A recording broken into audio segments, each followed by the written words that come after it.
Peace, family. Welcome to another episode of UGR TV. Down here in Nicholas, Brooklyn. I'm with my boy KT, the arts degree, so you know what's about to go down.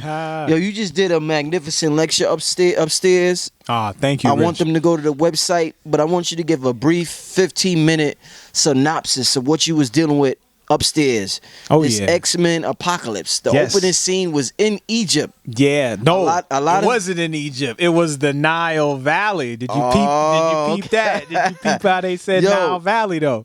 Let us know what's going on with X-Men. Oh yeah, most definitely. So when we talk about X-Men, what are we talking about? You know, are we talking about people that used to be men? Are we talking about female men because they're X-Men, men with female chromosomes? What is the deal? When you talk about the word X-Men, the X represents Photo 51. Photo 51 was a picture taken in 1951 by Rosalind Franklin and Raymond Gosling that provided the picture that allowed the structure of DNA to be, discovered. The same year Photo 51 was taken was the year that Henrietta Lacks transitioned and her cervix was taken from her, unknowingly to her and her family by a doctor, because she was the first cell that they were able to document that was a immortal cell line. And an immortalized cell line is a group of cells that can continue to replicate infinitely. So all the biology books, mitochondria, cells, blood that you know to this day that you studied in school has everything to do with the studies of these HeLa cells, Henrietta Lacks cells that they got in 1951. They were all under the guidance of this guy named John Randall, who amassed them in order to find this structure. So when you look at the X-Men logo, the X is Photo 51. It represents DNA. And the whole premise of the concept of X-Men is about mutants. What is a mutant? A mutant is an individual through puberty, through a stressful emotional situation, allows these dormant inherent abilities to be expressed. So how do we get dormant abilities to get expressed? Based upon genes being read, RNA being synthesized, and the message from that RNA then allowing ribosomes to synthesize proteins. Proteins can be enzymes, they could be hormones, they could be different messengers in your body. So you being able to glow or you being able to perform certain feats of strength and ability is based upon what type of enzymes and proteins are in your body, which you will be able to create by synthesizing those particular proteins from the gene sequence that's inherent in the DNA. Now, our DNA is locked down by us being in a society full of false leaders, full of bad technology and electropollution. So when we see Apocalypse coming alive right now, he was awakened because he is now in a realm where the powerful is the weak. The meek shall inherit the earth, as they said, right? When he went to sleep, we were in power. All right. So Apocalypse means to reveal. All right. So he's not the bad guy. So stop going to these movies with these superheroes looking at good guy, bad guy. That's why they had Civil War this year, because they wanted to show you there's a fine line between those two. You have to look at the magic. You got to look at the energy. You got to look at the message. OK, study the science and get rid of the fiction. That's what it's all about. So when you're dealing with Apocalypse, you're dealing with Ta-Atanin or Taitnin, which is a deity from Kemet who was another aspect of Geb. Geb represented the earth, had Newt stretched over. When you deal with Newt and Geb, you deal with a capacitor, or you deal with an electromagnetic situation of an anode and cathode. The ionosphere represents one charge and the earth represents another charge, with Shu being the collector of charge and force energy in between. So in this case, we're dealing with this Geb aspect of Ta-Atanin, who represented the Apocalypse character. And if you look him up online, you'll see he has the two-tone blue complexion on the wall and everything. Plus, he is known to have dwelled on the mound and the Ben stone. The first scene in the movie had everything to do with the Ben stone, or the capstone that's on the top of the pyramid. This capstone was inundated with the light frequencies of the sun, and the gold in this Ben stone then got charged and conducted in order to perform a particular ritual which would allow Apocalypse to transfer his consciousness into another body.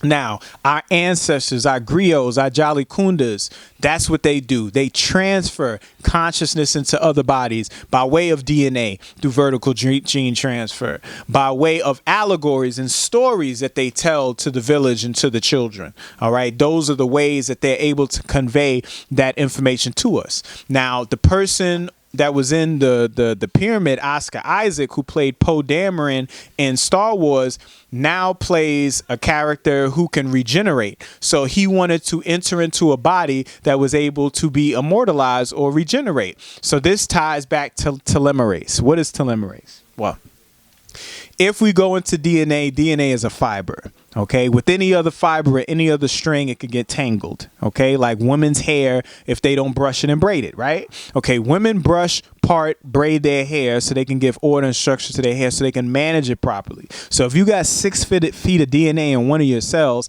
how do you manage that 6 foot of fiber properly? You have histones that are responsible for winding up this particular DNA. When the DNA gets wound up or closed, it is not accessible. When DNA is unwound and open, it is accessible. So you being able to read more parts of your DNA has everything to do with your relationship with your histones. And I got a product called Histonic that deals with just that. So www.ktthearchdegree.com. So these particular histones wind up the DNA, make a chromosome. Chromosomes are nothing more than a platted or organized form of your DNA fiber.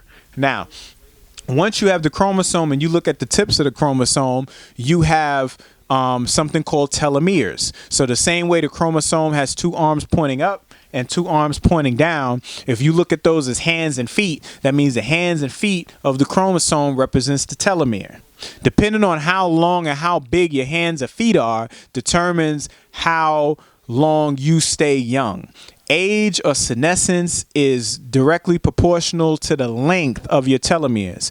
If you break through something called the Hayflick limit, which allows you to keep your telomeres long or even elongate them, you have now figured out a way to stay young for a longer period of time. So, as they say, when they went into Kemet, that most of the people that were in the sarcophagi or the people that died were in their 30s, so Kemet didn't know nothing about health. What I would say is perhaps these people understood telomeres, and what they did is they died looking 30, or they died looking 20, or they died looking 18 because they took care of themselves, but they really probably was 80 or 120 years old. You see what I'm saying? So the telomeres are kept on point by an enzyme called telomerase. So when you find that gene on your DNA that codes for telomerase and the RNA synthesizes that gene code, then you will produce the protein telomerase so that you can keep your telomeres strong, which is what Histonic does based upon it having a powerful ingredient in it called resveratrol, which is the plant version of tyrosine. So when we deal with these other characters in the movie, like we had Cyclops representing the all-seeing eye. All right. This is why every time there was an apocalypse scene, it was followed by a Cyclops scene. He's blasting with the one eye. Then you have Mystique. Most people don't know who Mystique represents comedically. She's Sekhmet. She represents the cat. OK, and Sekhmet is directly related to Ra, just like Sekhmet is directly related to Ra through the fact that Mystique's powers is to turn into anybody. It's not that she really turns into anybody, but she moves the scales or the fur or the cilia that she has on her skin that creates an illusion. So your eyes think you're looking at a mailman, milkman, president, you know what I'm saying, or whoever, superstar. So by Ra representing the all-seeing eye and Sekhmet having her relationship with Ra, it'll show you why she has one of the powers that Ra would possess, and that's the manipulation of vision and the optics. And when you look at her suit, she looks like a cat. And Jennifer Lawrence is a Leo who plays the character. All right. Mystique is also Nightcrawler's mother in the movie. All right. And the father was in the first X-Men First Class, the Azazel, I believe was his name. Yeah. So we also have Storm's character, where Apocalypse talked about her being the goddess. He was the first person. She was the first person he went to in the movie because it was the black woman. Okay, and she gave the black woman back her crown. No, she didn't take the melanin out her hair and turn it gray. No, she gave her, or rather allowed her to recognize that she donned or wore the white crown, which is the crown of Upper Kemet, the crown of Cush, the crown of Nepata, the crown of Moreau, the crown of her future husband, T'Challa, or the Black Panther. All right. He called her the goddess. He did not call anybody else a god or a goddess in the movie. All right. So that was a very, very powerful scene, because in order for the revelation to occur, in order for the next level to take place, yes, the woman has to realize what her true powers are. All right. Another character in the movie that I felt was very dynamic was Quicksilver. Quicksilver representing Mercury. I broke Quicksilver down a great deal when I did Avengers Decoded. It's the same character, except it's two different actors playing, and we go more into the space-time manipulation, the quantum realm, with this particular version of Quicksilver. So y'all can go back and check out my previous Avengers, which I actually did with Brother Rich, and I went into Quicksilver a great deal. But just to let you know, in alchemy, Quicksilver represents Mercury. Mercury represents the mind. So the thought has no limit. Thought can go quicker than the speed of light. That's why, we're dealing with him, and he's representing thought in respect to Magneto representing the heart, because Magneto represents the heart. He represents the heart because the magnetic field is generated from our heartbeat. Because this is where all the blood is. This is where all the iron is. And it pumps and it creates a magnetic field that gets entangled with other magnetic fields. And that's how you're able to feel the vibe of another individual. Magneto's very emotional, so everything he deals with the heart. And he wears that helmet to protect from Professor X being able to read in his mind, or another way of saying that he's shutting his head down and opening up his heart. All right. And then his daughter having the powers of talking with the animals. The animals are all connected by the magnetic field of the planet. They have hematite inside. That's why birds can flock, can fly in flocks, and pigeons can bank in synchronicity, and birds, school of fish, can swim, the same way and turn and swish around in the water, without no rehearsal, because they're all dealing with that magnetic energy there. One of the most powerful messages that they gave us in this movie was the whole concept of astral projection. And I say this to people: when you get up in the morning and you open up your eyes, you say, okay, now I'm awake. And awake in the morning. If you say I'm awake in the morning, that's death. Okay, so we wake up to a death culture. Obviously, we plan out our day. We become exhausted by all the work that we do. And what do we do when we get exhausted? We decide to lay down and go to sleep.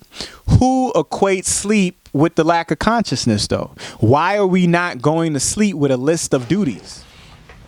So I want everybody to check my site out, www.ktthearchdegree.com. On there, not only do I have a connection to all my decodeds that I've done before, but there's also my products, because what I deal with is trying to take the science out of these movies and actually give them to the people.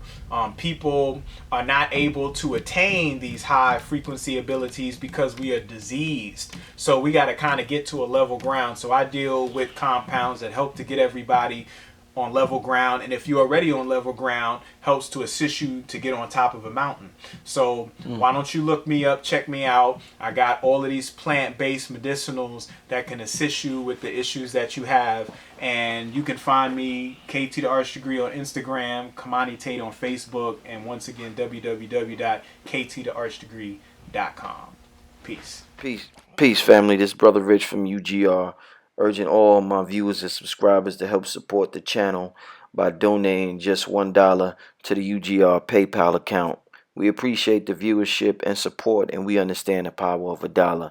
If you benefit in any way, shape, or form, we ask that you donate $1, whether it be monthly, bi-monthly, quarterly, or yearly, so that we can build our brand to compete with the NBCs, the MTVs, and the Foxes of the world. I figured since Kanye could ask Mark Zuckerberg for $1 billion, I could ask my subscribers to donate $1 so I could make the best possible content possible. The main objective of this channel is to inspire you to become the greatest version of yourself. So hopefully throughout the years of you watching this program, you have been inspired to become the greatest version of yourself. If you would like to donate, you could go to www.paypal.com and send a donation to richandmerit7@yahoo.com. Thank you and enjoy the rest of your program.